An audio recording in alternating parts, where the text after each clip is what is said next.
सतनाम वाहिगुरु साहिब जी।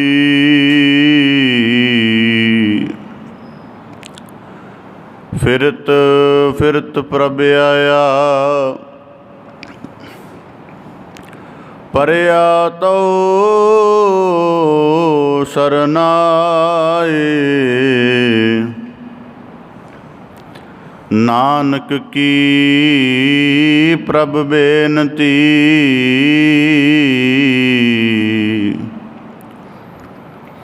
अपनी भगति लाए।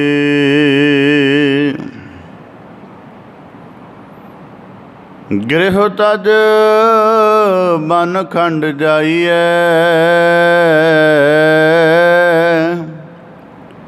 चुन खाइए कंदा।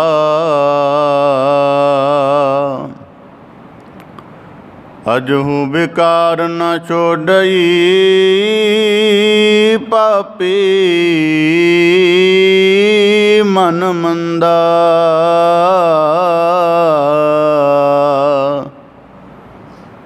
क्यों छूटों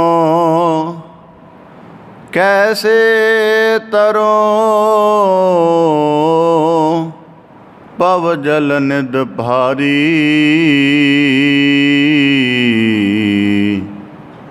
राख राख मेरे बीठुला राख राख मेरे बीठुला।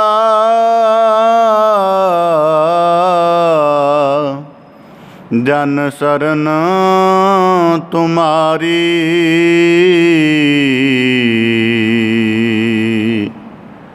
बिखै बिखै की वासना तजिए न जाई। अनक जतन कर राखिए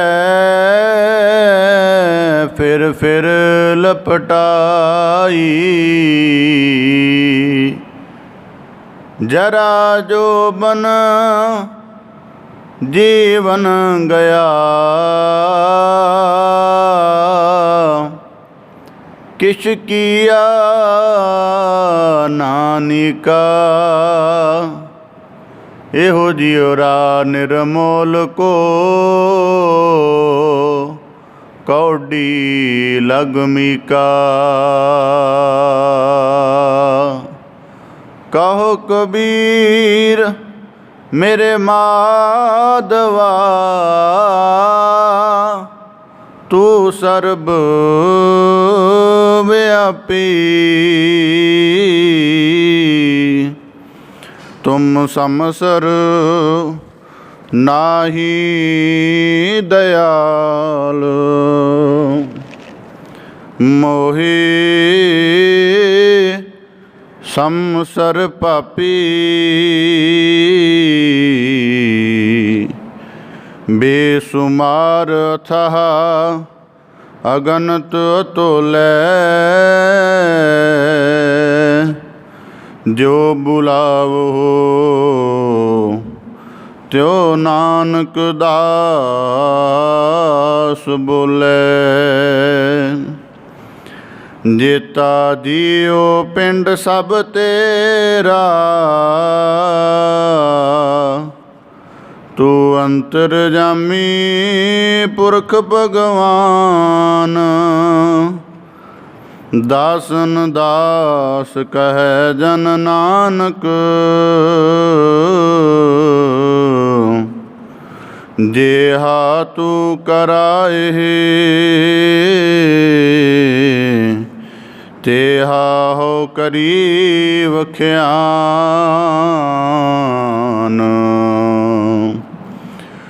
सतनाम वाहिगुरु साहिब जी। मिथ्यांत देहं क्षीणंत बलनं वरदहन्ते यरुआ हित्यंत माया। मिथ्यंत देहं क्षीणंत बलनं वरदंत जरुआ हित्यंत माया अत्यंत आशा आथित पवनं ग्रंथ श्वासा पैहान धर्मं पतंत मोह कूप दुर्लभ्य देहं तत् आश्रयं नानक गोविंद गोविंद गोविंद गोपाल कृपा पतंत मोह कूप दुर्लभ्य देहं तत् आश्रयं नानक गोविंद गोविंद गोविंद गोपाल कृपा। वाहिगुरु जी का खालसा वाहिगुरु जी की फतेह। धन धन सतगुरु गुरु गरीब निवाज पतित पावन भगत वशल कृपानिध दयानिध सतगुरु श्री गुरु ग्रंथ साहिब जी दीन दयाल पातशाह तिन्हां दी अपार मेहरामत है, दया बख्शिश है, जो आप सब गुरसिख सतसंगी जन गुरु की पावन चरण शरण दे विच जुड़ बैठ के सतसंगत रूप टकसाल दे विच बैठ के अपने दुर्लभ मनुखा जन्म के अमोलक अवसर नूं पहचानदिआं और गुरु की बाणी के अभ्यास नाल अपने जीवन नूं सफल करन दा यतन करदिआं होइआं सतगुरु की मेहरामत दे पात्र बनन दा निर्मल यतन निर्मल उद्यम कर रहे हो, बड़े सुभागशाली हो। सतगुरु साहिब जी बाणी दे अंदर बख्शिश करते हैं, गोबिंद हम ऐसे अपराधी जियो जिन प्रभ जियो पिंड था दिया तिसकी पाओ भगत नह साधी।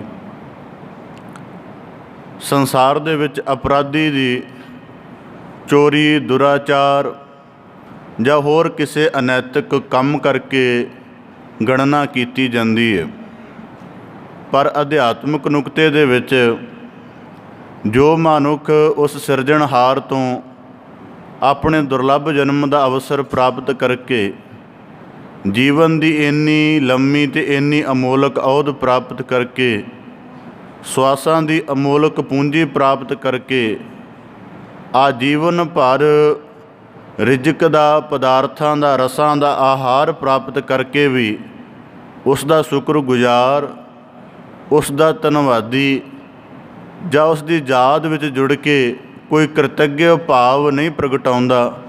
अध्यात्मक नुकते तो अजिहे मनुखा नूं अजिहे इंसानां नूं गुरु साहिब जी अपराधी आखदे हन कि जिन प्रभ जियो पिंड था दिया तिसकी पाओ भगत नह साधी।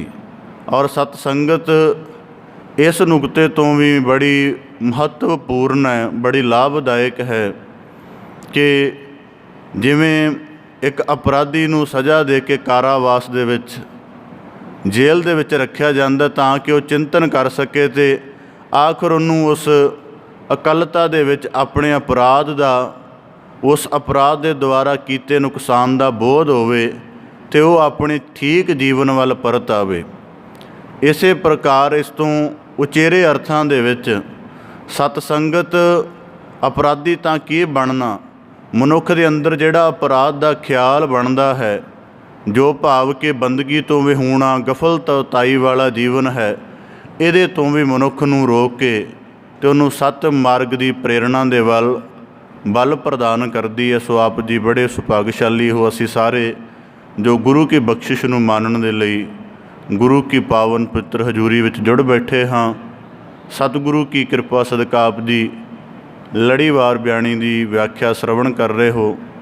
ਲੜੀਵਾਰ ਸ਼ਬਦ ਵਿਚਾਰ ਵਿਆਖਿਆ ਪ੍ਰਾਰੰਭ ਕਰਨ ਤੋਂ ਪਹਿਲਾਂ ਬੜੇ ਅਦਬ ਸਹਿਤ ਉਚਾਰਨ ਕਰੋ ਜੀ। ਸਤਨਾਮ ਸ੍ਰੀ ਵਾਹਿਗੁਰੂ ਸਾਹਿਬ ਜੀ।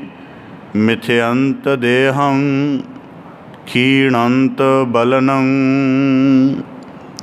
ਧੰਨ ਸਤਿਗੁਰੂ ਗੁਰੂ ਅਰਜਨ ਦੇਵ ਸਾਹਿਬ ਜੀ, ਜਿਨ੍ਹਾਂ ਦੀ ਪਾਵਨ ਰਸਨਾ ਉਚਾਰਨ ਬਾਣੀ ਸ਼ਲੋਕ ਸੰਸਕ੍ਰਿਤੀ ਦੇ ਸ਼ਲੋਕਾਂ ਦੀ ਸਤਿਗੁਰੂ ਸਾਹਿਬ ਦੀ ਵਿਆਖਿਆ ਰੂਪ ਉਪਦੇਸ਼ ਬਖਸ਼ਿਸ਼ ਕਰ ਰਹੇ ਹਨ।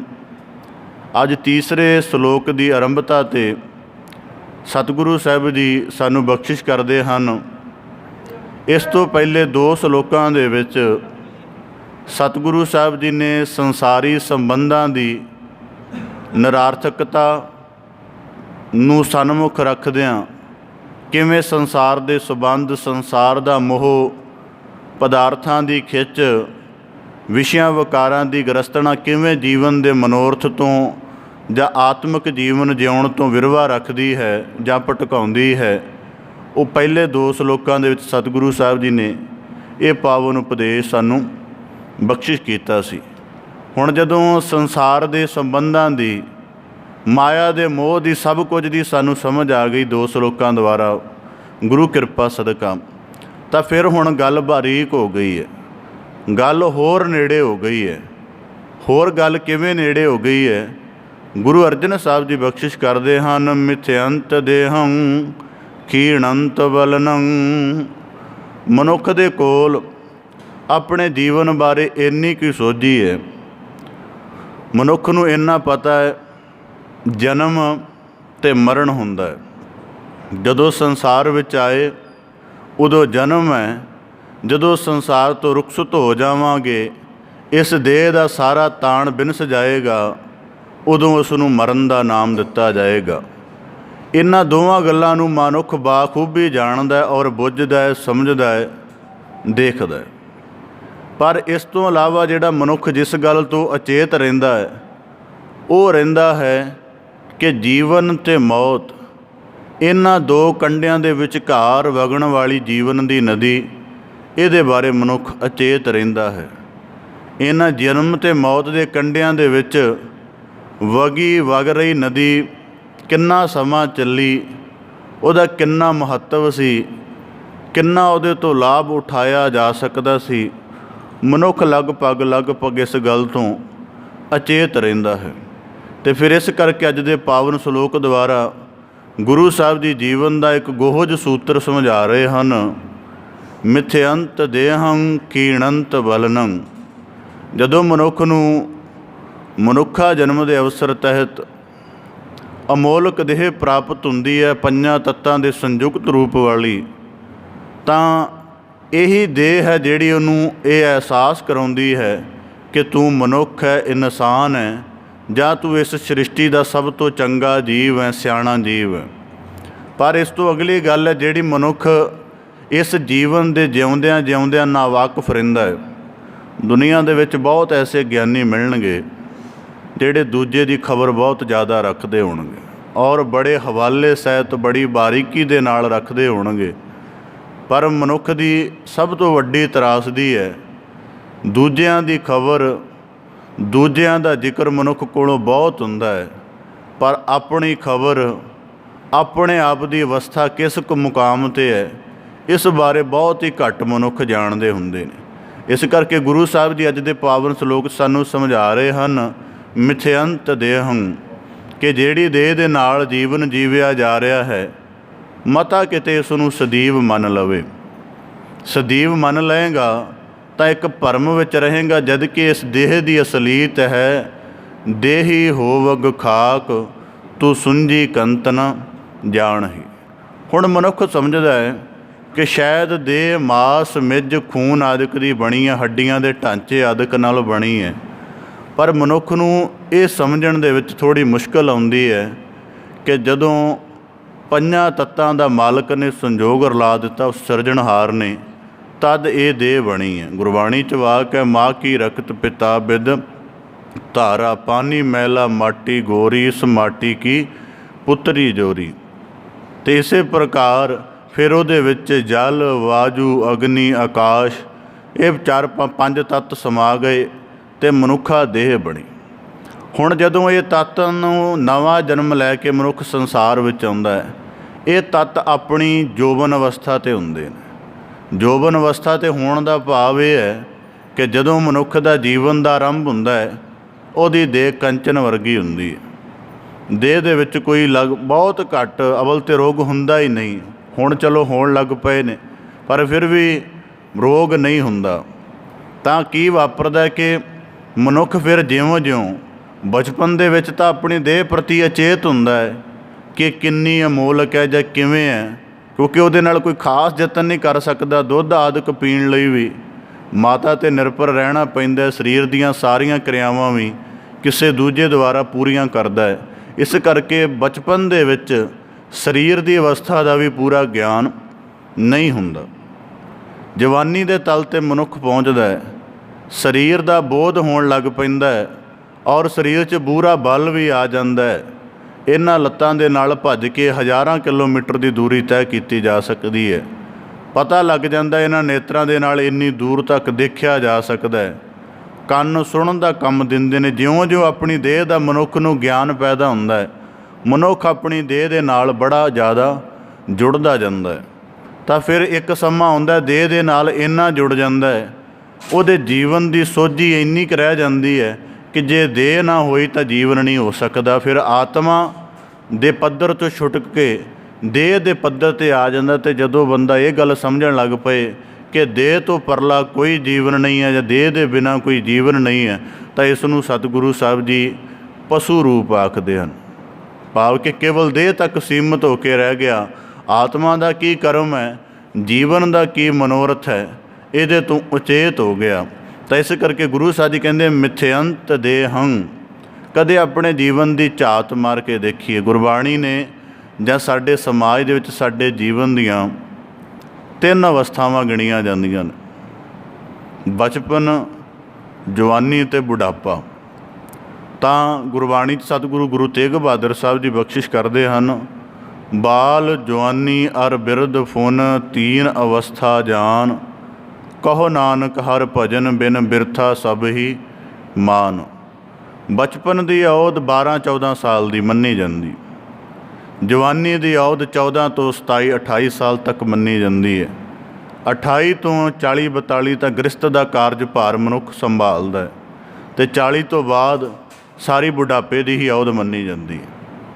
ਹੁਣ ਇਹ ਸਰੀਰਕ ਅਵਸਥਾਵਾਂ ਤਾਂ ਹਨ ਆਪਣੇ ਆਪ ਦੇ ਵਿੱਚ, ਪਰ ਇਹਨਾਂ ਦੇ ਮਾਨਸਿਕ ਪ੍ਰਭਾਵ ਵੀ ਹਨ। ਇਸ ਕਰਕੇ ਆਪਣੇ ਹੁਣ ਨੁਕਤਾ ਸੀ ਕਿ ਮਨੁੱਖ ਆਪਣੇ ਆਪ ਬਾਰੇ ਬੇਖਬਰ ਰਹਿੰਦਾ। ਮਨੁੱਖ ਆਪਣੇ ਜੀਵਨ ਦੀ ਪਲ ਪਲ ਬਦਲ ਰਹੀ ਗਤੀ ਨੂੰ ਜਾਣਦਾ ਬੁੱਝਦਾ ਨਹੀਂ ਹੈ, ਅਤੇ ਇਹ ਜੀਵਨ ਨੂੰ ਵੀ 3 ਅਵਸਥਾਵਾਂ ਦੇ ਵਿੱਚ ਵੰਡ ਲੈਂਦਾ ਕਿ ਬਚਪਨ ਹੈ, ਜਵਾਨੀ ਹੈ ਅਤੇ ਬੁਢਾਪਾ ਹੈ। ਦਰਅਸਲ ਗੱਲ ਇਵੇਂ ਹੈ, ਜਦੋਂ ਤੱਤਾਂ ਦੁਆਰਾ ਸਰੀਰ ਪੈਦਾ ਹੁੰਦਾ ਹੈ, ਉਦੋਂ ਦੇਹ ਕੰਚਨ ਵਰਗੀ ਹੁੰਦੀ ਹੈ। ਜਦੋਂ ਜਵਾਨੀ ਆਉਂਦੀ ਉਦੋਂ ਤੱਤਾਂ ਦਾ ਪੂਰਾ ਜਲਾਓ ਹੋ ਜਾਂਦਾ। ਜਿਵੇਂ ਦੁਪਹਿਰ ਵੇਲੇ ਸੂਰਜ ਪੂਰਾ ਚਮਕਦਾ ਹੈ, ਸਮਝ ਲਓ ਜਿਹੜੀ ਜਵਾਨੀ ਹੈ ਬੰਦੇ ਦੀ ਦੁਪਹਿਰ ਵਰਗੀ ਹੈ। ਹਰੇਕ ਤੱਤ ਆਪਣੇ ਸਿਖਰ 'ਤੇ ਹੁੰਦਾ, ਉਹਦਾ ਪੂਰਾ ਪ੍ਰਕਾਸ਼ ਹੋਇਆ ਹੁੰਦਾ ਹੈ। ਔਰ ਸਭ ਤੋਂ ਵੱਡੀ ਤਰਾਸਦੀ ਹੈ ਕਿ ਇਹਨਾਂ ਤੱਤਾਂ ਦਾ ਪ੍ਰਕਾਸ਼ ਹਮੇਸ਼ਾ ਮਨੁੱਖ ਦੇ ਜੋਸ਼ ਦੇ ਰੂਪ ਵਿੱਚ ਰਹਿੰਦਾ, ਹੋਸ਼ ਦੇ ਰੂਪ ਵਿੱਚ ਨਹੀਂ ਰਹਿੰਦਾ। ਇਸ ਕਰਕੇ ਜਵਾਨੀ ਬਾਰੇ ਕਿਹਾ ਜਾਂਦਾ ਕਿ ਜੋਸ਼ ਦੇ ਵਿੱਚ ਅੰਨੀ ਹੁੰਦੀ ਹੈ, ਹੋਸ਼ ਤੋਂ ਬਹੁਤ ਘੱਟ ਕੰਮ ਲੈਂਦੀ। ਤਾਂ ਇਸੇ ਪ੍ਰਕਾਰ ਫਿਰ ਕੀ ਹੁੰਦਾ ਹੈ, ਫਿਰ ਜਵਾਨੀ ਦੇ ਜਦੋਂ ਦੁਪਹਿਰ ਬੀਤ ਜਾਂਦੀ ਹੈ, ਅਤੇ ਇਹਦਾ ਮਤਲਬ ਇਹ ਨਹੀਂ ਕਿ ਦਿਨ 6 ਵਜੇ ਛੁਪਿਆ ਹੈ। ਦਿਨ 12 ਵੱਜ ਕੇ ਜਦੋਂ 1 ਮਿੰਟ ਹੋ ਗਿਆ ਉਦੋਂ ਛੁਪਣਾ ਆਰੰਭ ਹੋ ਗਿਆ ਸੀ। ਬਸ ਉਹਦੀ ਰਫ਼ਤਾਰ ਇੰਨੀ ਹੌਲੀ ਸੀ ਕਿ ਮਨੁੱਖ ਨੂੰ ਲੱਗਾ ਕਿ ਸ਼ਾਇਦ ਇਹ 6 ਵਜੇ ਜਾਂ 7 ਵਜੇ ਡੁੱਬਿਆ। ਜਦੋਂ ਜਵਾਨੀ ਦੀ ਔਤ ਬੀਤ ਗਈ ਤਾਂ ਸਮਝ ਲੈਣਾ ਕਿ ਸਰੀਰਕ ਤੱਤਾਂ ਦਾ, ਜਿਹੜੇ 5 ਤੱਤਾਂ ਦਾ ਆਪਣਾ ਬਲ ਸੀ, ਜਿਤਨਾ ਉਹਨਾਂ ਦਾ ਤੇਜ ਪ੍ਰਤਾਪ ਸੀ, ਉਹ ਮੱਧਮ ਪੈ ਰਿਹਾ ਹੈ। ਅਤੇ ਹੁਣ ਜੀਵਨ ਦੀ ਲਾਟ ਉਨੀ ਰੌਸ਼ਨੀ ਭਰੀ ਨਹੀਂ ਰਹੇਗੀ ਜਿੰਨੀ ਜਵਾਨੀ ਵੇਲੇ। ਇਸ ਕਰਕੇ ਗੁਰੂ ਸਾਹਿਬ ਜੀ ਕਹਿੰਦੇ ਨਿੱਤਾ ਪ੍ਰਤੀ ਆਪਣੇ ਜੀਵਨ ਨੂੰ ਜਾਣੋ, ਨਿੱਤਾ ਪ੍ਰਤੀ ਜਾਣੋ ਕਾਲ ਦੀ ਦਸਤਕ ਕਿਵੇਂ ਹੋ ਰਹੀ ਹੈ। ਕਹਿੰਦੇ ਕਿ ਕੋਈ ਸੂਫੀ ਫਕੀਰ ਸੀ, ਤਾਂ ਉਹਦੇ ਕੋਲ ਕੋਈ ਉਹਦਾ ਮੁਰੀਦ ਗਿਆ, ਕਹਿਣ ਲੱਗਾ ਕਿ ਮੈਨੂੰ ਕੋਈ ਜੀਵਨ ਦਾ ਭੇਦ ਸਮਝਾਓ। महात्मा कहन लगा, वो सूफी फकीर कहन लगा कि कल्ला सूरज ही नहीं टल रहा, असी भी टल रहे हैं। कल्ली रोटी नहीं बदल रही, असी भी बदल रहे हाँ। इसे प्रकार फिर जग्यासू कहन लगा, किस प्रकार? कहंदा तू अपने चेहरे की चमड़ी नूं टटोल। कहंदा तणी हुई है, पूरी खिच्ची हुई है, मास दे नाल हड्डियां दे नाल पूरी तरह जुड़ी हुई है। मेरी चमड़ी देख ढल गई है, हड्डियां नूं छड्ड गई है ते हेठा लमक गई है, भाव कि मेरा चेहरा झुरड़ियां दे नाल भर गया। तेरियां लत्तां दे विच बल है, तू इन्ने मील चल के मेरे पास आ गया। मेरे पास इन्ना भी बल नहीं कि जिस आश्रम दे विच मैं रहना हुण इत्थे झाड़ू भी चंगी तरह लगा सकां। इस करके मेरे जीवन की अवस्था टल गई है, तो ये ढलन का मतलब है कि मैं अपने जीवन की काफ़ी औध भोग चुका, तो हुण अंत दे निकट हाँ। इस करके कहंदा मेरा बुढ़ापा तैनूं सुचेत करन दे लई है, ना कि तू मेरे बुढ़ापे का मजाक उड़ावें कि ये बिरध हो गया। इस करके महात्मा बुद्ध ने जो 4 दृश्य देखे ना, तो जदों उन्होंने बजुर्ग बंदे का दृश्य देखा तो उन्हें अपने सारथी चाने नूं पुछया कि चाना आ जिहड़ा मनुख जा रहा इनू की होया है? कहंदा जी ये बुढ़ा हो गया, लक च कुभ पै गया, नेत्रां तो दिखदा नहीं है, शरीर ते झुरड़ियां ने वास कर लिया, केस चिट्टे हो गए ने। महात्मा बुद्ध कहन लगे गौतम रूप च कि असी भी बुढ़े होवांगे। कहंदा बेशक असी भी बुढ़े होवांगे। फिर थोड़े समय बाद अर्थी का दृश्य देखा तो कहन लगा ये कौन है? कहंदा ये वो इंसान सी पहला जम्मिया, जवानी बुढ़ापे सारिया अवस्था नूं गुजार के हुण इस संसार तो कूच कर गया, तो ये संबंधी जला के इहदी देह दे अंतिम क्रिया नूं पूरा कर देणगे, भाव के जीवन इत्थे समाप्त है। जदों ये 4 दृश्य देखे महात्मा बुद्ध ने, वो जाग गया। तो गुरु साहब जी हुण गल ये है कि ये जिहड़ियां सरीरक अवस्थावां तां अपने आप च हन, जवानी, बचपन तां बुढ़ापा, पर इन्हां दे मनोविग्यानक भी प्रभाव ने। जे मनोविग्यानक प्रभावां दे उपर ध्यान केंद्रित करांगे तो ये थोड़ा ज़्यादा वधिया समझ आएगा। उदाहरण के तौर पर बचपन है ना, बुद्ध है कोल, केवल बेपरवाही है। 2 चीज़ों का मकसद है, खाना तो सौना या थोड़ा बहुत खेडना, तीजा कोई बचपन का मकसद नहीं है। इस प्रकार गुरबाणी च तां ही जिक्र आउंदा है, 12 बरस बालपन बीते, 20 बरस कश तप ना कीओ। हुण बचपन का मनोविग्यानक प्रभाव है कि मनुख अचेत रहिंदा है, जीवन की कोई समझ नहीं है, बस जो यतन भी करदा उहदी भी कोई समझ नहीं है, वो बस मन नूं हुलास दिंदा है। जिवें उदाहरण के तौर पर बच्चा खिडौणिਆਂ दे नाल खेड रहा है, तो उहदे कोल ज्ञान थोड़ा खिडौणिਆਂ दे नाल खेडण दा, बस उहदे मन नूं रस आउंदा है, अखां नूं थोड़ा दृश्य सुकूनमई लगता है, इस करके वो खेडदा है। हुण अगली अवस्था है जवानी। इहदा मनोविग्यानक प्रभाव की है कि मनुख विषयां विकारां दे नाल अपनी पहली जान पछाण करदा है, उन्होंने लगता है फिर दखल दिंदे हन। गुरबाणी च ना वाक आउंदा पैरिਆਂ दी बाणी दे अंतर्गत, दूजे पैरै रैण कै वणजारिया मित्रा, धन जोबन स्यों चित, हर का नाम न चित ही वणजारिया मित्रा, बद्धा छुट है जित। कि भाव जवानी का बल, हर्ष, ऊर्जा इतनी सम्मोहित, इतनी बेखबर कर दिंदी है कि मनुख समझदा शायद विषयां विकारां मानण दे लई ही जवानी का सानू ये अवसर, ये अवस्था मिली है। इस करके जवानी का मनोविग्यानक प्रभाव है कि इत्थे मनुख अचेत तां रहिंदा है, पर अचेत रहिंदा है विकारां दे प्रभाव करके। उन्होंने समझ लग उन्होंने, क्योंकि तत्तां दा सिखर हुंदा, प्रकाश हुंदा पूरी देह का बल रूप करके, तो वह समझदा शायद ये बल कदी ढलना नहीं है, तो पूरे विकारां नूं अपने धर्म मत मन बुद्ध ते पड़दा पा के उन्हां दे मगर भजदा है। तो आखिर अवस्था हुंदी है बुढ़ापा। हुण बुढ़ापा सरीरक अवस्था तो है, पर इहदा मनोविग्यानक प्रभाव है। मैं किसी समय कोई पढ़िया सी नुकता, मैनूं पूरा याद नहीं है, पर उहदे विच ऐसी गल सी कि वो बिल्कुल बुढ़ापे के उपर ही लिखी हुई पुस्तक सी। कहंदे इहदा सब तो वड्डा नुकसान ये है कि बंदा अतीत विच रहिंदा। अतीत का मतलब बीते दे विच रहिंदा है। बुढ़ापे का सब तो वड्डा ही नुकसान ये है, जितना बजुर्ग बैठेगा जवानी की गल करेगा, मैं फलाणे था नौकरी की, वो कीता, जे कीता। एक कहानी है ਤਾਂ ਕੋਈ ਬਹੁਤ ਵੱਡਾ ਅਫਸਰ ਸੀ, ਉੱਚ ਅਧਿਕਾਰੀ ਸੀ। ਉਹ ਆਪਣੀ ਜਵਾਨੀ ਵੇਲੇ ਆਪਣੀ ਪਤਨੀ ਨਾਲ ਪੈਰਿਸ ਘੁੰਮਣ ਗਿਆ। ਜੀਵਨ ਸਾਰਾ ਬੀਤ ਗਿਆ। 80 ਸਾਲ ਦੀ ਉਮਰ ਵਿੱਚ ਉਹਨੇ ਸੋਚਿਆ ਕਿ ਚਲੋ ਮਰਨ ਤੋਂ ਪਹਿਲਾਂ ਇੱਕ ਵਾਰੀ ਫਿਰ ਪੈਰਿਸ ਜਾ ਆਈਏ। ਮੁੜ ਕੇ ਕੀ ਪਤਾ ਪੈਰਿਸ ਸ਼ਹਿਰ ਦੇਖਣ ਨੂੰ ਮਿਲੇ ਜਾਂ ਨਾ ਮਿਲੇ। ਦੂਜੀ ਵਾਰੀ ਗਿਆ। ਉੱਥੇ ਜਾ ਕੇ ਜਦੋਂ ਗਿਆ ਤੇ ਉਦੋਂ ਤੱਕ ਪਹਿਲਾਂ ਜਦੋਂ ਗਿਆ ਸੀ ਉਦੋਂ 30 ਸਾਲ ਦੀ ਉਮਰ ਸੀ, ਹੁਣ 80 ਸਾਲ ਦੀ ਹੈ। ਆਪਣੀ ਪਤਨੀ ਨੂੰ ਕਹਿਣ ਲੱਗਾ ਕਿ ਹੁਣ ਪੈਰਿਸ ਉਹੋ ਜਿਹਾ ਨਹੀਂ ਲੱਗਦਾ, ਇੰਨਾ ਮਨ ਨੂੰ ਮੋਹਦਾ ਨਹੀਂ, ਇੰਨਾ ਸੋਹਣਾ ਨਹੀਂ ਲੱਗਦਾ, ਇੰਨੀ ਖਿੱਚ ਨਹੀਂ ਪਾਉਂਦਾ। ਉਹਦੀ ਪਤਨੀ ਕਹਿਣ ਲੱਗੀ 50 ਸਾਲ ਦਾ ਅਰਸਾ ਹੋ ਗਿਆ। ਦਰਅਸਲ ਇੱਥੇ ਜਿਹੜੇ ਨੌਜਵਾਨ ਵਿਆਹੁਤਾ ਜੋੜੇ ਘੁੰਮ ਰਹੇ ਨੇ ਉਹਨਾਂ ਦੇ ਦ੍ਰਿਸ਼ਟੀਕੋਣ ਤੋਂ ਦੇਖੋਗੇ ਤਾਂ ਪੈਰਿਸ ਫਿਰ ਚੰਗਾ ਲੱਗੇਗਾ।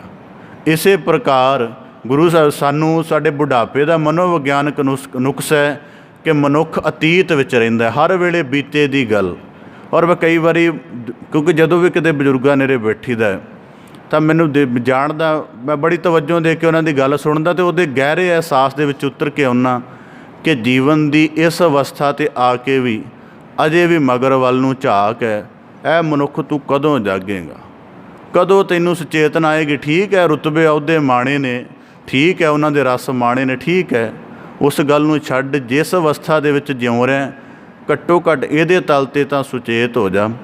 ਔਰ ਦੂਜਾ ਬੁਢਾਪੇ ਦਾ ਮਨੋਵਿਗਿਆਨਕ ਨੁਕਸ, ਮਨੋਵਿਗਿਆਨ ਇਹ ਮੰਨਦਾ ਹੈ ਕਿ ਮਨੁੱਖ ਇਕੱਲਤਾ ਦੇ ਨਾਲ, ਉਦਾਸੀ ਦੇ ਨਾਲ, ਨਿਰਾਸ਼ਾ ਦੇ ਨਾਲ, ਓਪਰੇਪਨ ਦੇ ਨਾਲ ਭਰ ਜਾਂਦਾ ਹੈ ਅਤੇ ਜਿਹਦੇ ਸਮੁੱਚਾ ਫਲ ਇਹ ਨਿਕਲਦਾ ਹੈ ਕਿ ਬਜ਼ੁਰਗ ਅਕਸਰ ਚਿੜਚਿੜੇ ਹੋ ਜਾਂਦੇ ਨੇ, ਕਾਲੇਪਨ ਵਾਲਾ ਸੁਭਾਅ ਹੋ ਜਾਂਦਾ। ਕਿਉਂ, ਕਿਵੇਂ ਹੋ ਜਾਂਦਾ? ਸਾਰੀ ਜ਼ਿੰਦਗੀ ਸੰਪੱਤੀ ਗ੍ਰਹਿਣ ਕੀਤੀ ਹੈ, ਸਾਰੀ ਜ਼ਿੰਦਗੀ ਉਹ ਸੰਪੱਤੀ ਨੂੰ ਪਹਿਲਾਂ ਮਾਣਦਾ ਰਿਹਾ।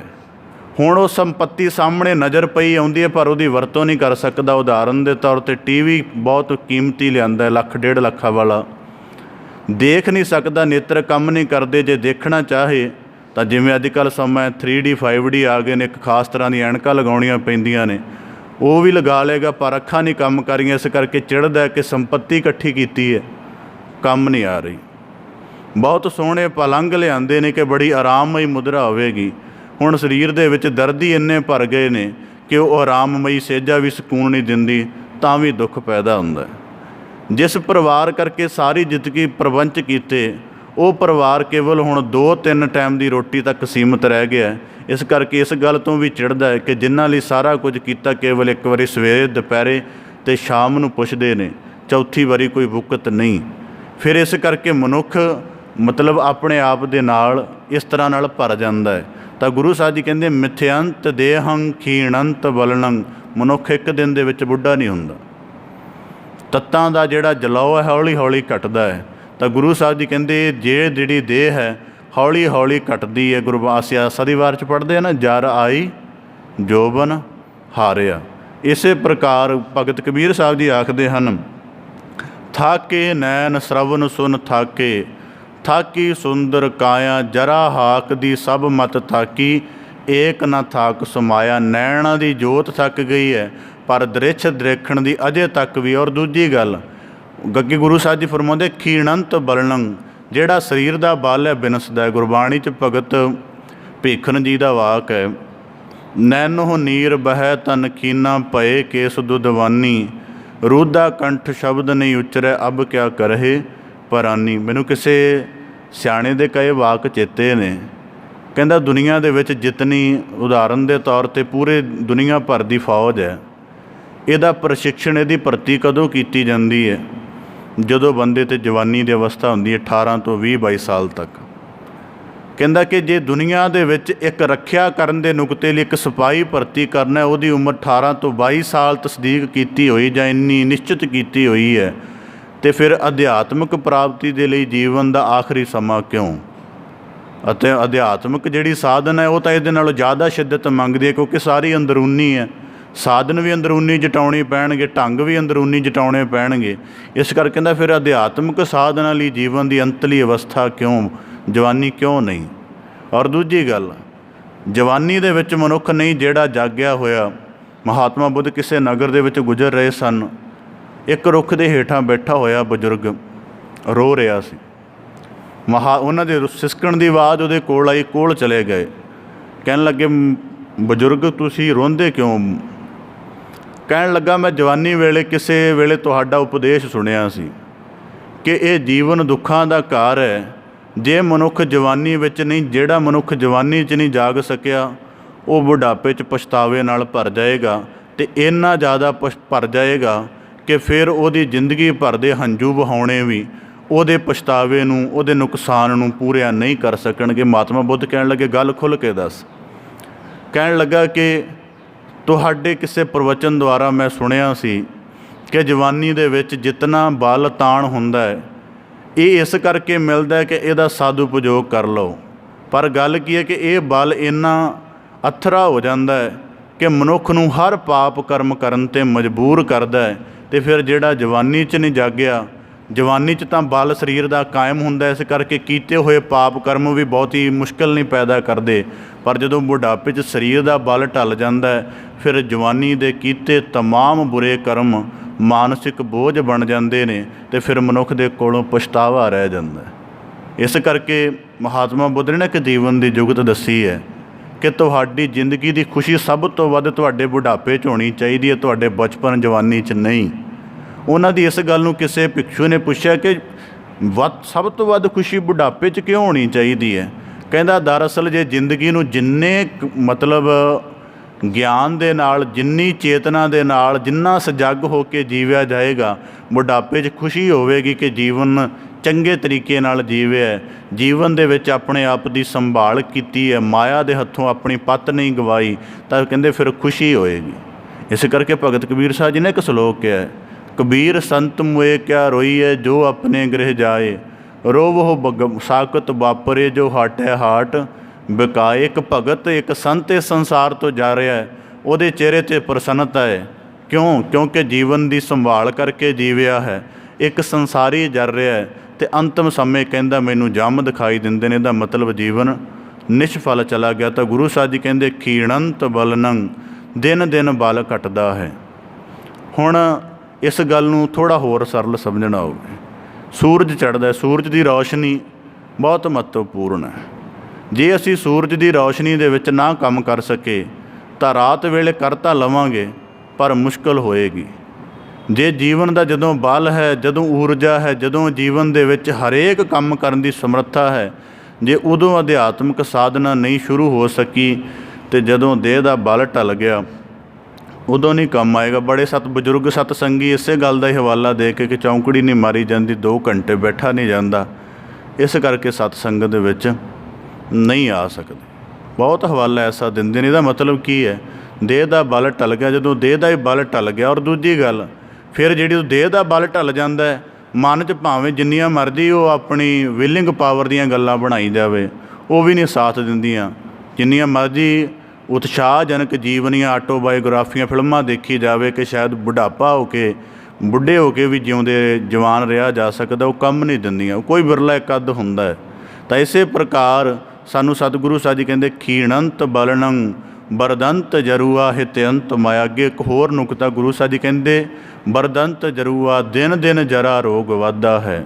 ਗੁਰਬਾਣੀ ਦੇ ਸਤਿਗੁਰੂ ਸਾਹਿਬ ਜੀ ਸਾਨੂੰ ਸੁਚੇਤ ਕਰਦੇ ਨੇ, ਜਬ ਲਗ ਜਰਾ ਰੋਗ ਨਹੀਂ ਆਇਆ, ਜਬ ਲਗ ਕਾਲ ਗ੍ਰਸੀ ਨਹੀਂ ਕਾਇਆ, ਜਬ ਲਗ ਬਿਕਲ ਭਈ ਨਹੀਂ ਬਾਨੀ, ਭਜ ਲੈ ਰੇ ਮਨ ਸਾਰੰਗ ਪਾਨੀ। ਕਿਉਂ ਉਡੀਕ ਰਿਹਾ ਕਿ ਮੇਰੀ 40 ਸਾਲ ਬੀਤ ਜਾਵੇ ਫਿਰ ਕਰ ਲਵਾਂਗੇ, ਹੁਣ ਕਿਉਂ ਨਹੀਂ ਹੈ? ਔਰ ਮੈਨੂੰ ਗੱਲ ਯਾਦ ਆਉਂਦੀ ਹੈ ਕਿ ਸਭ ਤੋਂ ਦੁਨੀਆ ਦਾ ਹਰੇਕ ਮਨੁੱਖ ਇਹ ਝੂਠ ਮਾਰਦਾ ਹੈ। ਅਗਰ ਦੁਨੀਆ ਦਾ 1000 ਮਨੁੱਖ ਹੈ ਅਤੇ 1000 ਹੀ ਇਹ ਝੂਠ ਮਾਰਦਾ ਕਿ ਮੇਰੇ ਕੋਲ ਸਮਾਂ ਨਹੀਂ। ਮੈਨੂੰ ਯਾਦ ਹੈ ਕਿਸੇ ਦਫਾ ਅਸੀਂ ਆਪਣੇ ਅਧਿਆਪਕ ਦੇ ਸਾਹਮਣੇ ਕਹਿ ਬੈਠੇ ਕਿ ਜੀ ਪੜ੍ਹਾਈ ਨੂੰ ਗੱਲ ਲੈ ਕੇ ਹੋਈ, ਕਹਿੰਦੇ ਪੜ੍ਹਾਈ ਥੋੜ੍ਹੀ ਵਧੀਕ ਕਰਿਆ ਕਰੋ। ਤਾਂ ਅਸੀਂ ਵਾਕ ਵਰਤਿਆ ਕਿ ਜੀ ਸਾਡੇ ਕੋਲ ਸਮਾਂ ਘੱਟ ਹੁੰਦਾ। ਉਹਨਾਂ ਪੈਨ ਕਾਪੀ ਫੜ ਲਈ ਅਤੇ ਦਿਨ ਭਰ ਤੋਂ ਸਵੇਰੇ ਉੱਠਣ ਤੋਂ ਲੈ ਕੇ ਸ਼ਾਮ ਤੱਕ ਦੀਆਂ ਸਾਰੀਆਂ ਕਿਰਿਆਵਾਂ 10-10 ਮਿੰਟ ਵਾਧੇ ਨਾਲ ਨੋਟ ਕਰਾ ਦਿੱਤੀਆਂ, ਤਾਂ ਵੀ 2-2.5 ਘੰਟੇ ਬਚ ਗਏ। ਉਹ ਕਹਿਣ ਲੱਗੇ ਹੁਣ ਦੱਸ ਆ 2-2.5 ਘੰਟੇ ਕਿੱਥੋਂ ਨਿਕਲ ਆਏ? ਕਦੀ ਵੀ ਜ਼ਿੰਦਗੀ 'ਚ ਇਹ ਝੂਠ ਨਾ ਮਾਰਿਓ ਮੇਰੇ ਕੋਲ ਸਮਾਂ ਨਹੀਂ ਹੈ, ਬਹੁਤ ਜ਼ਿਆਦਾ ਸਮਾਂ ਹੈ। ਫਿਰ ਸਮਾਂ ਉਦੋਂ ਕਹੋਗੇ ਜਦੋਂ ਕੇਵਲ ਆਖਰੀ ਸਾਹ ਬਚਿਆ, ਫਿਰ ਪ੍ਰਤੀਤ ਆਏਗੀ ਅੱਛਾ ਹੁਣ ਸਮਾਂ ਬੀਤ ਗਿਆ। ਤਾਂ ਗੁਰੂ ਸਾਹਿਬ ਜੀ ਕਹਿੰਦੇ ਬਰਦੰਤ ਜਰੂਆ, ਨਿਤਾ ਪ੍ਰਤੀ ਬੁੱਝਦਾ ਹੈ, ਨਿਤਾ ਪ੍ਰਤੀ ਜੀਰਣ। ਹੁਣ ਦੇਖੋ ਜਰਾ ਸ਼ਬਦ ਬਣਿਆ ਜੀਰਣ ਤੋਂ। ਜਦੋਂ ਅਸੀਂ ਧਰਤੀ ਦੇ ਉੱਪਰ ਮੀਂਹ ਪੈਂਦਾ, ਉਹ ਪੰਜ ਜਿਵੇਂ ਬਹੁਤ ਜ਼ਿਆਦਾ ਮੀਂਹ ਹੋਵੇ 2-3 ਦਿਨ ਉਹ ਤਰ ਰਹਿੰਦੀ ਹੈ, ਜਲ ਥਲ ਰਹਿੰਦੀ ਹੈ, ਚੌਥੇ ਪੰਜਵੇਂ ਦਿਨ ਫਿਰ ਸੁੱਕ ਜਾਂਦੀ ਹੈ। ਇਸੇ ਪ੍ਰਕਾਰ ਗੁਰੂ ਸਾਹਿਬ ਜੀ ਕਹਿੰਦੇ ਕਾਲ ਰੂਪ ਜੀਵਨ ਜਿਹੜਾ ਜ਼ਮੀਨ ਹੈ, ਇਹਦੇ ਉੱਪਰ ਤੇਰੇ ਜੀਵਨ ਦੀ ਜਿਹੜੀ ਵਰਖਾ ਹੋ ਰਹੀ ਹੈ ਇਹ ਆਖਰ ਜੀਰੀ ਜਾਵੇਗੀ ਅਤੇ ਫਿਰ ਇਹ ਤਨ ਸੁੱਕਾ ਭਾਵ ਤੱਤਾਂ ਤੋਂ ਪ੍ਰਾਣਾਂ ਤੋਂ ਰਹਿਤ ਹੋ ਜਾਵੇਗਾ। ਇਸੇ ਪ੍ਰਕਾਰ ਮਤਲਬ ਆਪਣੀ ਜ਼ਿੰਦਗੀ ਨੂੰ ਜੇ ਦੇਖਣਾ ਹੋਵੇ ਨਾ ਤਾਂ ਕਦੇ ਦੀਵੇ ਦੀ ਲਾਟ ਦੇਖਿਓ। ਗੁਰਬਾਣੀ 'ਚ ਨਾ ਭਗਤ ਕਬੀਰ ਸਾਹਿਬ ਜੀ ਨੇ ਵਾਕ ਫਰਮਾਇਆ, ਜਬ ਲਗ ਤੇਲ ਦੀਵੇ ਮੁਖ ਬਾਤੀ ਤਬ ਸੂਝੈ ਸਭ ਕੋਈ, ਤੇਲ ਜਲੇ ਬਾਤੀ ਠਹਿਰਾਨੀ ਸੂਨਾ ਮੰਦਰ ਹੋਈ। ਕਿ ਜਿੰਨਾ ਚਿਰ ਤੇਲ ਹੈ ਓਨਾ ਚਿਰ ਵੱਟੀ ਹੈ, ਓਨਾ ਚਿਰ ਹੀ ਲਾਟ ਹੈ। ਜਦੋਂ ਤੇਲ ਸਮਾਪਤ ਹੋ ਗਿਆ ਵੱਟੀ ਵੀ ਕਿਸੇ ਅਰਥ ਨਹੀਂ, ਉਹਦੀ ਲਾਟ ਤਾਂ ਕੀ ਰਹਿਣੀ। ਫਿਰ ਉਦਾਹਰਨ ਦੇ ਤੌਰ 'ਤੇ ਜਦੋਂ ਦੀਵਾਲੀ ਦੀ ਰਾਤ 'ਤੇ ਦੀਵਾ ਬੁੱਝ ਜਾਂਦਾ ਹੈ, ਸਵੇਰੇ ਉਹਨੂੰ ਕੋਈ ਨਹੀਂ ਸੰਭਾਲਦਾ, ਨੌਕਰ ਨੂੰ ਹੁਕਮ ਕਰਕੇ ਕਹਿੰਦੇ ਨੇ ਡਸਟਬਿਨ ਦੇ ਵਿੱਚ ਸੁੱਟ ਦੇ। ਜਦੋਂ ਦੇਹ ਦੇ ਵਿੱਚੋਂ ਪ੍ਰਾਣਾਂ ਦਾ ਤੇਲ ਹੀ ਖਤਮ ਹੋ ਗਿਆ ਫਿਰ ਇਹਦਾ ਕੋਈ ਪ੍ਰਯੋਗ ਨਹੀਂ ਰਹੇਗਾ। ਤਾਂ ਗੁਰੂ ਸਾਹਿਬ ਜੀ ਕਹਿੰਦੇ ਬਰਦੰਤ ਜਰੂਆ ਪਰ ਨੁਕਸ ਕੀਆ ਗਲਾ ਹਿਤਯੰਤ ਮਾਇਆ। ਜੀਵਨ ਸਮਾਪਤ ਹੋ ਰਿਹਾ ਪਦਾਰਥਾਂ ਦੇ ਨਾਲ, ਖਿੱਚ ਵੱਧ ਰਹੀ ਹੈ। ਮੈਂ ਪਰਿਵਾਰਕ ਮਾਹੌਲ ਦੇ ਵਿੱਚ ਦੇਖਿਆ ਉਹਨਾਂ ਬੰਦਾ ਜਵਾਨੀ 'ਚ ਆਪਣੇ ਬੱਚਿਆਂ ਦਾ ਫਿਕਰ ਨਹੀਂ ਕਰਦਾ ਜਿੰਨਾ ਬੁਢਾਪੇ 'ਚ ਕਰਦਾ। ਮੈਂ ਦੇਖਿਆ ਕਈ ਵਾਰੀ ਆਪਣੇ ਬਜ਼ੁਰਗਾਂ ਨੂੰ, ਕਦੇ ਸਾਡੇ ਮਾਤਾ ਪਿਤਾ ਨੇ ਲੇਟ ਆਉਣਾ ਰਾਤ 10-11 ਵਜੇ, ਉਹਨਾਂ ਬਾਰ-ਬਾਰ ਪੁੱਛਣਾ ਉਹ ਆ ਗਏ ਕਿ ਨਹੀਂ ਆ ਗਏ। ਕਿ ਇਹ ਤਾਂ ਗੱਲ ਠੀਕ ਹੈ ਕਿ ਫਿਕਰ ਕਰਨਾ ਇੱਕ ਬਹੁਤ ਚੰਗਾ ਕਰਮ ਹੈ, ਇਨਸਾਨੀ ਇੱਕ ਫਿਤਰਤ ਹੈ, ਚੰਗੀ ਗੱਲ ਹੈ, ਪਰ ਇਹਦਾ ਇੱਕ ਅਰਥ ਹੋਰ ਵੀ ਹੈ ਕਿ ਇਹ ਮੋਹ ਦੀ ਗ੍ਰਸਤਨਾ ਦੇ ਵਿੱਚ ਇੰਨਾ ਪਿਆ। ਪਤਾ ਵੀ ਹੈ ਕਿ ਮੇਰਾ ਆਪਣਾ ਬੱਚਾ 50 ਸਾਲ ਦਾ ਹੋ ਗਿਆ ਹੈ, ਕਾਰੋਬਾਰ ਨੂੰ ਸੰਭਾਲਦਾ, ਦੁਨੀਆ ਦੇ ਵਿੱਚ ਉਹਨੂੰ ਸਿਆਣਾ ਕਿਹਾ ਜਾਂਦਾ ਹੈ। ਘੱਟੋ ਘੱਟ ਹੁਣ ਤਾਂ ਮੈਨੂੰ ਉਹਦਾ ਫਿਕਰ ਚਿੰਤਾ ਕਰਨ ਦੀ ਲੋੜ ਨਹੀਂ, ਉਹ ਆਪਣਾ ਭਲਾ ਬੁਰਾ ਆਪ ਸੋਚ। ਮੈਂ ਦੇਖਿਆ 90 ਸਾਲ ਦਾ ਬਜ਼ੁਰਗ ਹੈ, 70 ਸਾਲ ਦਾ ਉਹਦਾ ਆਪਣਾ ਬੱਚਾ ਹੋ ਗਿਆ, ਅਜੇ ਵੀ ਉਹਦੀ ਫਿਕਰ ਕਰ ਰਿਹਾ। ਤਾਂ ਗੁਰੂ ਸਾਹਿਬ ਜੀ ਕਹਿੰਦੇ ਹਿਤਯੰਤ ਮਾਇਆ, ਬਹੁਤ ਜ਼ਿਆਦਾ ਸਨੇਹ ਹੈ, ਬਹੁਤ ਜ਼ਿਆਦਾ ਖਿੱਚ ਪਈ ਹੋਈ ਹੈ। ਔਰ ਦੂਜੀ ਗੱਲ ਪੇਂਡੂ ਮਾਹੌਲ 'ਚ ਰਿਹਾ ਮੈਂ ਦੇਖਿਆ ਹੋਇਆ, ਰਾਤ ਨੂੰ ਬਜ਼ੁਰਗ ਆਪ ਕੁਝ ਨਹੀਂ ਸੀ ਕਰ ਸਕਦੇ ਹੁੰਦੇ ਤਾਂ ਮੈਂ ਦੇਖਿਆ ਕਿ ਉਹਨਾਂ ਨੇ ਆਪਣੇ ਬੱਚਿਆਂ ਨੂੰ ਕਹਿਣਾ ਜਿਤਨੇ ਵਾਹਨ ਨੇ ਨਾ ਅੱਗੇ ਅੱਗੇ ਕਰਕੇ ਲਗਾ ਲਓ, ਰਾਤ ਕਿਤੇ ਚੋਰੀ ਨਾ ਹੋ ਜਾਣ। ਮੈਂ ਕਈ ਵਾਰੀ ਦੇਖਣਾ ਸਾਈਕਲ ਤੱਕ ਵੀ ਹੋਣਾ ਉਹਨੂੰ ਵੀ ਅੰਦਰ ਲਗਵਾਉਣਾ ਕਹਿ ਕੇ ਅੰਦਰ ਲਗਾ ਦਿਓ ਬਰਾਂਡੇ ਦੇ ਵਿੱਚ, ਕੋਈ ਲੈ ਨਾ ਜਾਵੇ। ਜੇ ਕੋਈ ਬਾਹਰ ਮੋਟਰ ਆਦਿਕ ਜਿਵੇਂ ਲੱਗੀ ਹੋਣੀ ਤਾਂ ਬਾਕਾਇਦਾ ਕਹਿਣਾ ਕਿ ਇਹਦੇ ਉੱਪਰ ਕੋਈ ਕਵਰ ਬਣਾ ਕੇ ਰੱਖੋ, ਜੰਦਰਾ ਲਗਾ ਕੇ ਰੱਖੋ, ਕੋਈ ਲੈ ਨਾ ਜਾਵੇ। ਜੇ ਕੋਈ ਉਦਾਹਰਨ ਦੇ ਤੌਰ 'ਤੇ ਮੈਂ ਇੱਕ ਆਪਣੇ ਬਜ਼ੁਰਗ ਦੇਖਿਆ, ਉਹ ਕਿਤੇ ਸਰੋਂ ਵੱਢੀ ਸੀ ਤਾਂ ਉਹ ਸਾਰੀ ਰਾਤ ਖੇਤ ਦੇ ਵਿੱਚ ਹੀ ਪਿਆ ਰਿਹਾ। ਮੈਂ ਸੁਬਾਹ ਕਦੇ ਸੈਰ ਕਰਨ ਦੇ ਨਿਕਲਿਆ ਉੱਧਰ ਤਾਂ ਮੈਂ ਕਿਹਾ ਬਾਪੂ ਜੀ ਮੈਂ ਤੁਹਾਨੂੰ ਕੱਲ੍ਹ ਸ਼ਾਮ ਨੂੰ ਵੀ ਦੇਖਿਆ ਸੀ। ਕਹਿੰਦਾ ਹਾਂ ਸਰੋਂ ਵੱਢੀ ਇਹਦੀ ਰਾਖੀ ਬੈਠਾ ਸੀ। ਬੜਾ ਨਿਰਾਸ਼ਾ ਹੋਈ ਮੈਨੂੰ ਆਪਣੇ ਆਪ 'ਤੇ ਵੀ ਬੜਾ ਮਤਲਬ ਦੁੱਖ ਹੋਇਆ, ਉਹਦੇ 'ਤੇ ਵੀ ਬੜਾ ਤਰਸ ਆਇਆ। ਅਜੇ ਤੱਕ ਪਦਾਰਥ ਨਾਲ ਜੁੜਿਆ ਹੈ। ਤੇਰਾ ਅਸਲੀ ਜੀਵਨ, ਤੇਰੇ ਸਵਾਸਾਂ ਦੀ ਅਮੋਲ ਕਿੰਨੀ ਪੂੰਜੀ ਚੋਰੀ ਹੋ ਗਈ ਹੈ, ਜਾਂ ਇਹਨੂੰ ਕਿੰਨੀ ਕਾਮ ਕ੍ਰੋਧ ਲੋਭ ਮੋਹ ਹੰਕਾਰ ਤ੍ਰਿਸ਼ਨਾ ਵਾਸ਼ਨਾ ਲੁੱਟ ਕੇ ਲੈ ਗਈ ਹੈ, ਇਹਦਾ ਕੋਈ ਫਿਕਰ ਨਹੀਂ। ਅਤੇ ਇੱਕ 5-7 ਜਾਂ 20-25 ਹਜ਼ਾਰ ਜਾਂ ਲੱਖ ਰੁਪਏ ਦੀ ਸਰੋਂ ਹੋਏਗੀ, ਇਹਦੀ ਚਿੰਤਾ ਬੈਠਾ, ਜਦ ਕਿ ਤੇਰੇ ਘਰ 'ਚ ਅਨੇਕਾਂ ਮਜ਼ਦੂਰ ਵੀ ਨੇ, ਨੌਕਰ ਵੀ ਨੇ, ਉਹਨਾਂ ਨੂੰ ਵੀ ਬਿਠਾ ਸਕਦਾ ਹੈ। ਗੱਲ ਕੀ ਹੈ ਕਿ ਬਹੁਤ ਬਾਰੀਕੀ ਦੇ ਨਾਲ ਜੁੜ ਜਾਂਦੇ ਨੇ। ਉਦਾਹਰਨ ਦੇ ਤੌਰ 'ਤੇ ਮੈਂ ਬਹੁਤ ਬਰੀਕੀ ਦੇ ਨਾਲ ਮੇਰਾ ਇੱਕ ਸੁਭਾਅ ਹੈ ਕਿ ਮੈਂ ਹਰੇਕ ਕਿਰਿਆ ਨੂੰ ਬਹੁਤ ਬਰੀਕੀ ਦੇ ਨਾਲ ਦੇਖਣ ਦਾ ਗੁਰੂ ਨੇ ਮੈਨੂੰ ਤੌਫੀਕ ਬਖਸ਼ੀ ਹੋਈ ਹੈ। ਤਾਂ ਮੈਂ ਕਈ ਵਾਰੀ ਦੇਖਦਾ ਕਿ ਇੱਕ ਵਾਰੀ ਕਿਸੇ ਬਜ਼ੁਰਗ ਨੂੰ ਉਹਦੇ ਪਰਿਵਾਰ ਵਾਲੇ ਕਹਿ ਰਹੇ ਸਨ ਕਿ ਤੁਹਾਡੇ ਆ ਕੱਪੜੇ ਠੀਕ ਨਹੀਂ ਲੱਗਦੇ ਅਤੇ ਅਸੀਂ ਚਾਹੁੰਦੇ ਹਾਂ ਤੁਹਾਨੂੰ ਚੰਗੇ ਕੱਪੜੇ ਬਣਾ ਦਈਏ। ਮਤਲਬ ਸਾਡੀ ਬਾਹਰ ਸਮਾਜ ਵਾਲੇ ਸਾਨੂੰ ਮਾੜਾ ਕਹਿੰਦੇ ਨੇ ਕਿ ਤੁਹਾਡੇ ਬਜ਼ੁਰਗ ਦੇ ਕੱਪੜੇ ਮੈਲੇ ਨੇ ਜਾਂ ਪੁਰਾਣੇ ਨੇ। ਕਹਿਣ ਲੱਗਾ ਤੁਸੀਂ ਕਿਉਂ ਖਰਾਬ ਕਰਨੇ ਨੇ ਪੈਸੇ, ਤੁਸੀਂ ਆਪਣੇ ਬਣਾਓ, ਮੇਰੇ ਲਈ ਕਿਉਂ ਖਰਾਬ ਕਰਦੇ ਹੋ। ਇਸ ਪ੍ਰਕਾਰ ਗੁਰੂ ਸਾਹਿਬ ਜੀ ਕਹਿੰਦੇ ਹਿਤਯੰਤ ਮਾਇਆ। ਜਿਉਂ ਜੋ ਜੀਵਨ ਬੀਤਦਾ ਹੈ, ਹੁਣ ਕੀ ਹੈ, ਹੁਣ ਆਪ ਹੱਥਾਂ ਨਾਲ ਨਹੀਂ ਪਕੜ ਸਕਦਾ, ਫਿਰ ਮੋਹ ਰੂਪ ਦੇ ਵਿੱਚ ਸੰਬੰਧ ਜੋੜ ਲੈਂਦਾ ਉਹਨਾਂ ਨਾਲ ਕਿ ਆਕਰਸ਼ਣ ਬਣਿਆ ਰਹੇ ਕਿ ਇਹ ਮੇਰੇ ਹਨ। ਗੁਰੂ ਸਾਹਿਬ ਜੀ ਕਹਿੰਦੇ ਬਰਦੰਤ ਜਰੂਆ ਹਿਤਯੰਤ ਮਾਇਆ, ਬਹੁਤ ਜ਼ਿਆਦਾ ਤੀਖਣ ਮੋਹ ਪੈਦਾ ਹੋ ਜਾਂਦਾ ਹੈ। ਅਤਿਅੰਤ ਆਸਾ ਆਥਿਤਯ ਪਵਨੰ, ਅਤੇ ਜਿਹੜੇ ਪਵਨ ਆਦਿਕ ਦਾ ਨਿਰਮਾਣ ਕੀਤਾ ਹੁੰਦਾ, ਪਵਨ ਇੱਕ ਸਰੀਰ, ਪਵਨ ਅਰਥ ਇੱਕ ਮਹਿਲ, ਉਹਦੇ ਨਾਲ ਦੋਵਾਂ ਦੇ ਨਾਲ ਬੜਾ ਮੋਹ ਜੁੜ ਜਾਂਦਾ, ਇੰਨਾ ਆਕਰਸ਼ਣ ਜੁੜ ਜਾਂਦਾ ਹੈ। ਤਾਂ ਫਿਰ ਕਈ ਵਾਰੀ ਹੈਰਾਨਗੀ ਆਉਂਦੀ ਹੈ। ਮੈਨੂੰ ਆਪਣੇ ਨਗਰ ਦਾ ਸਮਾਂ ਯਾਦ ਹੈ, ਕਿਸੇ ਬਜ਼ੁਰਗ ਨੇ ਬਾਕਾਇਦਾ ਮੈਨੂੰ ਪੈਸੇ ਦੇ ਕੇ ਕਿਹਾ ਕਿ ਅਰਦਾਸ ਕਰ ਦਿਓ ਮੇਰੇ 5-7 ਸਾਲ ਆਜੂ ਹੋਰ ਵੱਧ ਜਾਵੇ। ਮੈਂ ਕਿਹਾ ਪਹਿਲੀ ਗੱਲ ਤਾਂ ਇਹ ਹੈ, ਗੁਰਬਾਣੀ 'ਚ ਲਿਖਿਆ ਹੋਇਆ ਮਰਨ ਲਿਖਾਏ ਮੰਡਲ ਮਹਿ, ਆਏ। ਤੂੰ ਜੀਵਨ ਵਧਾਉਣ ਦੀ, ਮੈਂ ਤਾਂ ਵੈਸੇ ਵੀ ਅਰਦਾਸ 'ਚ ਲੰਮੀ ਆਰਜੂ ਨਹੀਂ ਕਹਿੰਦਾ, ਕਿਉਂਕਿ ਮਾਲਕ ਨੇ ਜਿੰਨੀ ਲਿਖੀ ਹੈ ਮੈਂ ਕਿਉਂ ਕਵਾਂ ਲੰਮੀ ਕਰ ਦੇ ਇਹਦੀ।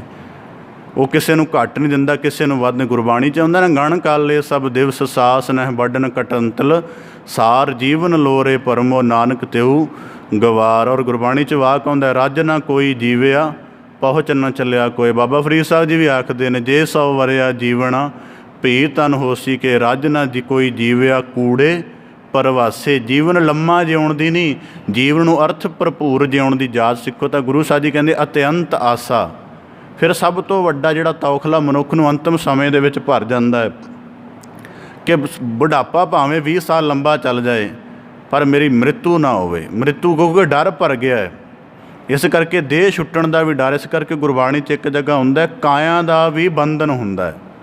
ਜੇ ਕਾਇਆ ਦੇ ਵਿਚਲੀ ਆਤਮ ਜੋਤ ਨੂੰ ਨਾ ਪਛਾਣਿਆ ਗਿਆ ਤਾਂ ਕਾਇਆ ਵੀ ਬੰਧਨ ਬਣ ਜਾਏਗੀ। ਫਿਰ ਇਹਦੇ ਵੀ ਇੱਕ ਡਰ ਨਾਲ ਮਨੁੱਖ ਭਰ ਜਾਏਗਾ ਕਿ ਕਿਤੇ ਇਹ ਬਿਨਸ ਨਾ ਜਾਵੇ, ਕਿਤੇ ਇਹ ਨਾ ਭੰਡ। ਜਦ ਕਿ ਸਾਨੂੰ ਅਸਲੀਅਤ ਸਮਝਾਈ ਹੈ, ਕਹਾਂ ਬਿਸਾਸਾ ਇਸ ਭਾਂਡੇ ਕਾ ਇਤਨ ਕੁ ਲਾਗੈ ਠਨ ਕਾ। ਤਾਂ ਗੁਰੂ ਸਾਹਿਬ ਜੀ ਕਹਿੰਦੇ ਆਥਿਤਯ ਪਵਨੰ, ਅਸਥਿਰ ਚੀਜ਼ਾਂ ਦੇ ਨਾਲ ਮੋਹ ਪਾਉਂਦਾ। ਔਰ ਹੈਰਾਨਗੀ ਦੇਖੋ, ਜਿਨ੍ਹਾਂ ਦੇ ਪ੍ਰਤੀ ਆਕਰਸ਼ਣ ਹੈ ਉਹ ਵੀ ਅਸਥਿਰ ਨੇ, ਜਿਹੜਾ ਆਕਰਸ਼ਣ ਕਰ ਰਿਹਾ ਉਹ ਖੁਦ ਵੀ ਅਸਥਿਰ ਹੈ। ਭਾਵ ਜਿਨ੍ਹਾਂ ਨੂੰ ਸੰਭਾਲਣ ਯਤਨ ਕਰਿਆ ਉਹ ਵੀ ਵਗ ਰਹੇ ਨੇ, ਅਤੇ ਜਿਸ ਢੰਗ ਨਾਲ ਸੰਭਾਲ ਰਿਹਾ ਉਹ ਵੀ ਵਗ ਰਹੇ ਨੇ। ਭਾਵ ਕਿਰਿਆਸ਼ੀਲ ਨੇ, ਨਾਸ਼ਮਾਨ ਹਨ। ਗਨੰਤ ਸਵਾਸਾ ਪੈਯਾਨ ਧਰਮੰ, ਕਹਿੰਦੇ ਇਹ ਗਿਣਤੀ ਕਰਦਾ ਮੇਰੀ 70 ਸਾਲ ਦੀ ਆਜੂ ਹੋ ਗਈ। ਧਰਮਰਾਜ ਗਿਣਤੀ ਕਰਦਾ ਹੈ ਕਿ ਇਹਦੇ ਸਵਾਸ ਇੰਨੇ ਕੁ ਰਹਿ ਗਏ ਨੇ। ਗੁਰੂ ਸਾਹਿਬ ਜੀ ਕਹਿੰਦੇ ਭਿਆਨ ਧਰਮੰ ਛਿਨ ਛਿਨੌਦ ਵਿਹਾਤ ਹੈ, ਫੂਟੇ ਘਟ ਜੋ ਪਾਨੀ ਪਤੰਤ ਮੋਹ ਕੂਪ ਦੁਰਲਭੰ ਦੇਹੰ ਤਤ ਆਸਰਿਅੰ ਨਾਨਕ। ਕਿਸੇ ਪ੍ਰਕਾਰ ਕਹਿੰਦੇ ਮੋਹ ਦੇ ਖੂਹ ਦੇ ਵਿੱਚ, ਖਾਈ ਦੇ ਵਿੱਚ ਸਾਰੀ ਜ਼ਿੰਦਗੀ ਗਿਰਿਆ ਰਹਿੰਦਾ ਹੈ। ਇਹ ਦੁਰਲੱਭ ਜਨਮ ਮੋਹ ਦੀ, ਆਕਰਸ਼ਣ ਦੀ, ਵਾਸ਼ਨਾ ਦੀ ਜਿਹੜੀ ਖਾਈ ਉਹਦੇ ਵਿੱਚ ਹੀ ਪਿਆ ਰਹਿੰਦਾ ਹੈ। ਦੇਹੰ ਤਤ ਆਸਰਿਅੰ ਨਾਨਕ, ਤੇ ਇਸ ਦੇਹ ਦੇ ਵਿੱਚੋਂ ਪਰਮ ਤੱਤ ਆਤਮ ਸਰੂਪ ਦੀ ਪਛਾਣ ਕਰੋਗੇ ਤਾਂ ਇਹ ਦੇਹ ਸਫਲੀ ਹੈ। ਗੋਬਿੰਦ ਗੋਬਿੰਦ ਗੋਬਿੰਦ ਗੋਪਾਲ ਕਿਰਪਾ। ਹੁਣ ਜੀਵਨ ਦੀਆਂ 3 ਅਵਸਥਾਵਾਂ ਨੇ, ਬਾਲ, ਜਵਾਨੀ ਅਤੇ ਬਿਰਧ। ਤਾਂ ਗੁਰੂ ਸਾਹਿਬ ਜੀ ਨੇ ਸ਼ਬਦ ਵੀ 3 ਵਾਰੀ ਵਰਤਿਆ, ਗੋਬਿੰਦ ਗੋਬਿੰਦ ਗੋਬਿੰਦ। ਭਾਵ ਕਿ ਜੀਵਨ ਦੇ ਆਰੰਭ ਵਿੱਚ ਵੀ ਬੰਦਗੀ ਦੀ ਸਾਧਨਾ ਕਰ, ਜਵਾਨੀ ਦੇ ਵਿੱਚ ਵੀ ਪੂਰਾ ਦ੍ਰਿੜ ਰਹਿ, ਅਤੇ ਬੁਢਾਪੇ ਦੇ ਵਿੱਚ ਵੀ ਇਸ ਸਾਧਨਾ ਨੂੰ ਜੀਤ ਕਰ। ਬਾਬਾ ਫਰੀਦ ਸਾਹਿਬ ਜੀ ਨੇ ਕਿੱਡਾ ਵੱਡਾ ਉਤਸ਼ਾਹ ਪੈਦਾ ਕੀਤਾ। ਜੋਬਨ ਜਾਂਦੇ ਨਾ ਡਰਾਂ ਜੇ ਸਹਿ ਪ੍ਰੀਤ ਨਾ ਜਾਏ, ਕਿੱਤੀ ਜੋਬਨ ਪ੍ਰੀਤ ਬਿਨ ਸੁੱਕ ਗਏ ਕੁਮਲਾਏ। ਤਾਂ ਗੁਰੂ ਸਾਹਿਬ ਜੀ ਕਹਿੰਦੇ ਗੋਬਿੰਦ ਗੋਬਿੰਦ ਗੋਬਿੰਦ। ਭਾਵ ਕਿ ਜੀਵਨ ਦੀਆਂ 3 ਅਵਸਥਾ ਦੇ ਵਿੱਚ ਮਨ ਬਚਨ ਸੁਰਤ ਕਰਕੇ ਗੋਪਾਲ ਗੋਬਿੰਦ ਪਰਮੇਸ਼ਰ ਦੀ ਸਾਧਨਾ ਕਰ। ਗੋਪਾਲ ਕਿਰਪਾ, ਤਾਂ ਤੈਨੂੰ ਉਹਦੀ ਕਿਰਪਾਮਈ ਦ੍ਰਿਸ਼ਟ ਪ੍ਰਾਪਤ ਹੋਵੇਗੀ, ਤਾਂ ਤੇਰਾ ਜੀਵਨ ਸਵਾਰਿਆ ਜਾਵੇਗਾ। ਇਸ ਪ੍ਰਕਾਰ ਗੁਰੂ ਸਾਹਿਬ ਜੀ ਅੱਜ ਦੇ ਸ਼ਲੋਕ ਦੁਆਰਾ ਸਾਨੂੰ ਬਖਸ਼ਿਸ਼ ਕਰਦੇ ਹਨ। ਦੇਹ ਨਾਸ਼ਮਾਨ ਹੈ ਔਰ ਇਹਦਾ ਬਲ ਲਗਾਤਾਰ ਘਟਦਾ ਹੈ। ਜਰਾ ਰੋਗ ਹੌਲੀ ਹੌਲੀ ਮਨੁੱਖ ਨੂੰ ਗ੍ਰਸ ਲੈਂਦਾ ਹੈ ਅਤੇ ਸਰੀਰ ਦੇ ਸਾਰੇ ਬਲ ਮੰਦ ਪੈ ਜਾਂਦੇ ਹਨ। ਪਰ ਉਸ ਬਲ ਮੰਦ ਪੈਣ ਦੇ ਨਾਲ ਪਦਾਰਥਾਂ ਦਾ ਜੀਵਨ ਦੀ ਖਿੱਚ ਜ਼ਿਆਦਾ ਵੱਧ ਜਾਂਦੀ ਹੈ। ਆਸ਼ਾਵਾਂ ਦਾ ਭੰਡਾਰ ਮਨ 'ਚ ਲੱਗ ਜਾਂਦਾ ਹੈ। ਪਰ ਦੂਜੇ ਪਾਸੇ ਮਨੁੱਖ ਅਚੇਤ ਰਹਿੰਦਾ ਹੈ ਕਿ ਮੈਂ ਕਾਲ ਦੀ ਖਾਈ ਵੱਲ ਨਿੱਤਾ ਪ੍ਰਤੀ ਗਿਰ ਰਿਹਾ ਹਾਂ ਅਤੇ ਮੇਰੇ ਜੀਵਨ ਦੀ ਲਾਟ ਬੁਝ ਰਹੀ ਹੈ। ਅਤੇ ਇਸੇ ਕਰਕੇ ਸੂਫੀ ਫਕੀਰ ਇੱਕ ਗੱਲ ਕਹਿੰਦੇ ਨੇ ਕਿ ਆਪਣੇ ਜੀਵਨ ਨੂੰ ਪੰਛੀ ਵਰਗਾ ਬਣਾਓ। ਜਦੋਂ ਭੋਰ ਪੈਂਦੀ ਹੈ, ਭਾਵ ਕਿ ਦਿਨ ਆਰੰਭ ਹੁੰਦਾ ਹੈ, ਪੰਛੀ ਨੂੰ ਕੋਈ ਨਹੀਂ ਜਗਾਉਂਦਾ ਕਿ ਆਪਣਾ ਆਲ੍ਹਣਾ ਛੱਡ, ਉਹ ਆਪਣੇ ਆਪ ਛੱਡ ਦਿੰਦਾ ਹੈ। ਅਤੇ ਜਦੋਂ ਸ਼ਾਮ ਢਲਣ ਲੱਗਦੀ ਹੈ, ਪੰਛੀ ਨੂੰ ਕੋਈ ਨਹੀਂ ਕਹਿੰਦਾ ਕਿ ਤੂੰ ਆਪਣੇ ਆਲ੍ਹਣੇ ਵੱਲ ਪਰਤ ਜਾ, ਉਹ ਆਪਣੇ ਆਪ ਓਨੀ ਕੁ ਪ੍ਰਵਾਜ਼ ਸ਼ੁਰੂ ਕਰਕੇ ਆਪਣੇ ਆਲ੍ਹਣੇ ਵਿੱਚ ਪਹੁੰਚ ਜਾਂਦਾ ਹੈ। ਗੁਰੂ ਸਾਹਿਬ ਜੀ ਕਹਿੰਦੇ ਇਸੇ ਪ੍ਰਕਾਰ ਆਪਣੀ ਪ੍ਰਵਾਜ਼ ਨੂੰ ਸਤ ਸੰਗਤ ਰੂਪ ਵਿੱਚ ਭਾਰ ਆਤਮ ਗਿਆਨ ਦੇ ਨਾਲ, ਬੰਦਗੀ ਦੇ ਬਲ ਦੇ ਨਾਲ, ਕਿਉਂਕਿ ਗੁਰਬਾਣੀ 'ਚ ਇਹ ਵੀ ਜ਼ਿਕਰ ਹੈ, ਗੁਰਮੁਖ ਬੁੱਢੇ ਕਦੇ ਨਾਹੀਂ ਜਿਨ੍ਹਾਂ ਅੰਦਰ ਸੁਰਤ ਗਿਆਨ। ਅੱਜ ਸਤਿਗੁਰੂ ਗੁਰੂ ਅਮਰਦਾਸ ਸਾਹਿਬ ਜੀ ਦਾ ਪਾਵਨ ਪ੍ਰਕਾਸ਼ ਪੁਰਬ ਵੀ ਹੈ। ਸਤਿਗੁਰੂ ਸਾਹਿਬ ਜੀ ਦਾ ਪਾਵਨ ਆਗਮਨ 5 ਮਈ 1479 ਨੂੰ ਬਾਸਕੇ ਦੀ ਧਰਤੀ ਜ਼ਿਲ੍ਹਾ ਅੰਮ੍ਰਿਤਸਰ ਵਿਖੇ ਪਿਤਾ ਤੇਜਭਾਨ ਮਾਤਾ ਲక్ష్ਮੀ ਜੀ ਦੀ ਕੁੱਖ ਹੋਇਆ। ਔਰ ਸਤਿਗੁਰੂ ਸਾਹਿਬ ਦੀ ਜੀਵਨ ਦੀ ਸੋਝੀ ਆ ਗਈ ਤਾਂ ਕਿੰਨੀ ਵੱਡੀ ਆਜੂ ਸੀ ਜਦੋਂ ਗੁਰੂ ਅੰਗਦ ਸਾਹਿਬ ਦੀ ਸ਼ਰਨ ਗਏ। 12 ਸਾਲ ਤੋਂ ਵਧੇਕ ਸਮਾਂ ਸਤਿਗੁਰੂ ਕੀ ਸੇਵਾ ਕੀਤੀ ਅਤੇ ਗੁਰ ਸਰੂਪ ਨੂੰ ਪ੍ਰਾਪਤ ਹੋਏ। ਅਤੇ ਭੱਟ ਸਾਹਿਬਾਨਾਂ ਨੇ ਆਖਿਆ, ਜਾਲ ਪਾ ਪਦਾਰਥ ਇਤੜੇ ਗੁਰ ਅਮਰਦਾਸ, ਡਿੱਠੇ ਮਿਲੇ ਭੱਲੇ ਅਮਰਦਾਸ, ਗੁਣ ਤੇਰੇ ਤੇਰੀ ਉਪਮਾ ਤੋਹੇ ਬਨ ਆਵੇ। ਬਾਬਾ ਦੀਪ ਸਿੰਘ ਜੀ ਵਰਗੇ ਗੁਰਸਿੱਖ ਅਨੇਕਾਂ ਸਾਡੇ ਸਾਹਮਣੇ ਮਿਸਾਲਾਂ। ਪਰ ਕਿਵੇਂ ਹੈ? ਪਹਿਲਾਂ ਜਵਾਨੀ ਦੇ ਵਿੱਚ ਬੰਦਗੀ ਦਾ ਧਨ ਕਮਾਇਆ, ਉਹਨੇ ਬੁਢਾਪੇ ਦੇ ਵਿੱਚ ਉਹ ਆਤਮਿਕ ਬਲ ਬਣਾ ਕੇ ਰੱਖਿਆ, ਜਿਹਦੇ ਕਰਕੇ ਜੀਵਨ ਦੇ ਸੰਗਰਾਮ ਵਿੱਚ ਆਤਮ ਖੇਤਰ ਵਿੱਚ ਪੂਰੀ ਤਰ੍ਹਾਂ ਪ੍ਰਵਾਨ ਚੜ੍ਹੇ ਨੇ। ਸਤਿਗੁਰੂ ਸਾਹਿਬ ਜੀ ਕਿਰਪਾ ਕਰਨ, ਸਾਨੂੰ ਆਪਣੇ ਜੀਵਨ ਦੀ ਸਮਝ, ਜੀਵਨ ਦੀ ਮਹੱਤਤਾ ਅਤੇ ਫਿਰ ਜੀਵਨ ਨੂੰ ਸਫਲ ਕਰਨ ਦੇ ਢੰਗ ਦੀ ਸਸ਼ਕਤ ਪਕੜ ਸਾਡੇ ਸਾਰਿਆਂ ਦੇ ਹੱਥ ਵਿੱਚ ਆ ਜਾਏ। ਸਾਡਾ ਸਾਰਿਆਂ ਦਾ ਇੱਥੇ ਆਇਆ ਸਫਲਾ ਹੋਵੇ ਜੀ। ਸਤਿਗੁਰੂ ਕਿਰਪਾ ਕਰਨ, ਪਾਵਨ ਸ਼ਬਦ ਦਾ, ਸ਼ਲੋਕ ਦਾ ਭਾਵ ਉਪਦੇਸ਼ ਸਾਡੇ ਸਾਰਿਆਂ ਦੇ ਹਿਰਦਿਆਂ ਅੰਦਰ ਵਸ ਜਾਏ। ਸਾਰਿਆਂ ਦਾ ਇੱਥੇ ਆਇਆ ਸਫਲਾ ਹੋਵੇ ਜੀ।